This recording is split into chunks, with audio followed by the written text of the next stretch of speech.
IT రంగంలో ఇదొక పెద్ద సంచలనం. టీసీఎస్ నాసిక్ ఆఫీస్ లో అసలు ఏం జరుగుతుంది?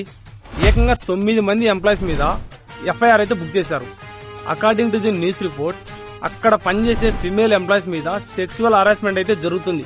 అలాగే వాళ్ళని మతం మార్చడానికి చాలా మంది సీనియర్ ఎంప్లాయీస్ అక్కడ చాలా మంది అయితే వాళ్ళని మీద ట్రై చేశారు.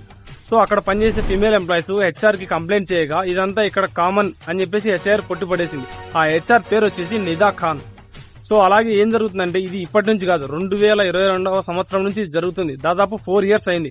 సో వీళ్ళు ఇక కాదని చెప్పేసి కోర్టుకి ఎక్కగా, సో దీంట్లోకి ఎస్ఐటి స్పెషల్ ఇన్వెస్టిగేషన్ టీమ్ ఈ రంగంలోకి దిగి క్లీనింగ్ డిపార్ట్మెంట్ లో జాయిన్ అయ్యి ఆ ఆఫీస్ లో సో వాళ్ళని నిందితులు ఎవరైతే ఉంటారో వాళ్ళని పట్టుకొని అరెస్ట్ అయితే చేసింది. సో టీసీఎస్ ఆఫీస్ దీన్ని చాలా స్ట్రిక్ట్ గా తీసుకుని వీళ్ళని అయితే ఆఫీస్ నుంచి సస్పెండ్ చేసింది. ఇలాంటి వాళ్ళని అసలు ఏమంటారు, మీ ఒపీనియన్ ఏంటి అని చెప్పేసి నాకు కామెంట్ లో కామెంట్ చేయండి. అలాగే ఛానల్ ని తప్పకుండా సబ్స్క్రైబ్ చేసుకోండి.